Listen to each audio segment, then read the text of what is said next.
اليوم يا الفضلي متابعني انت؟ ايه اليوم غدانا طالع ماركم دياي بالسبانخ.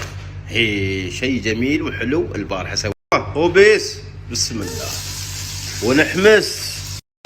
الله عليك يا الفضلي، الله عليك مبدع.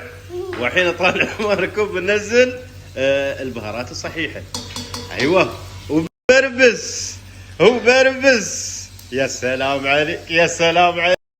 والحين طالع مالكم بعد ما تحمر البصل والبهارات الحب بننزل الانسه دياي ونقول بسم الله وعلى بركه الله، او بنحمس الدياي لين ما تحمر عندنا. طيب يلا. وعندنا هني قبشه من الثوم والزنجبيل وحبتين ماجي، وبنعطيه خلطه خفيفه. طيب وعندنا هني قبشه من الثوم.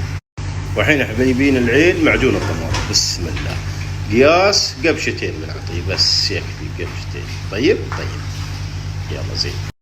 والحين حبايبين العين وهني طالع ماركم البهارات المطحونه. شوف نحن ما ضفنا بهارات كثيره مثل ما تشوفون، نص قبشه كله على نص قبشه، عشان شو ما نطير طعم السبانخ. نحن نبغى طعم السبانخ اذا حطينا بهارات زياده طارت عنا المزه او النوخه مثل ما يقولون. طيب يلا بسم الله وعلى بركه الله. واول ما ننزل البهارات انا شو عاده اسوي؟ انزل الطماط ورا على طول وفلفل بارد. ليش؟ اذا البهار حمستو احترق، واذا احترق خرب الطبخه كلها عليكم. فدائما يا جماعه احرصوا انكم تحافظون على اللذه. بسم الله وعلى بركه الله. واحمس وبربس.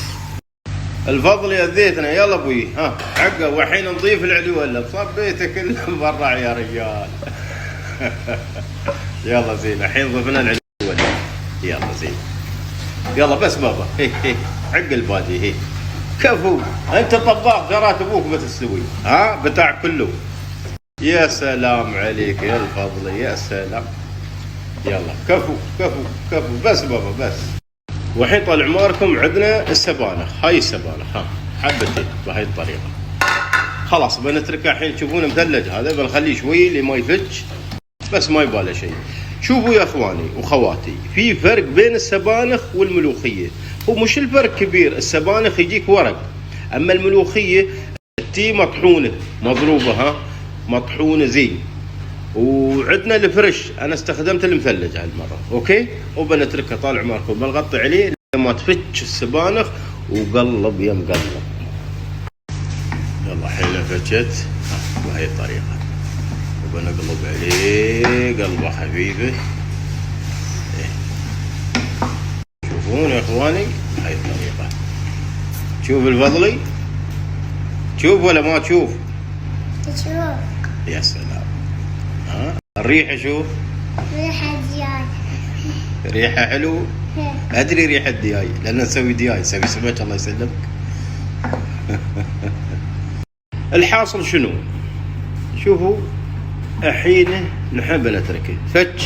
وهذا الماي اللي تشوفونه كله ماي السبانخ والدياي. نحن ما ضفنا ماي، شوفت عينكم الماي ما ضفناه. والحين طالع ماركم بنقصر عليه وبنخليه على نار هذه مدة 30 دقيقة لين 40 دقيقة. طيب ليه ما يطبخ زين. وإن شاء الله وقت النشاب بنرفع النقاب. وكان تجهز عندنا الوجبة. وهذا الدجاج بالسبانخ. يا سلام اليوم برعاية الفضلي.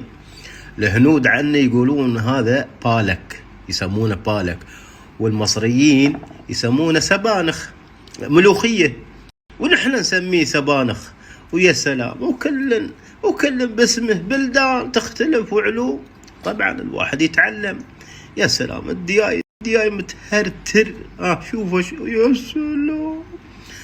هاي باله خبز ولا عيش ابيض. ونقول سهمنا وسهمكم يا حبايبين العين العافية.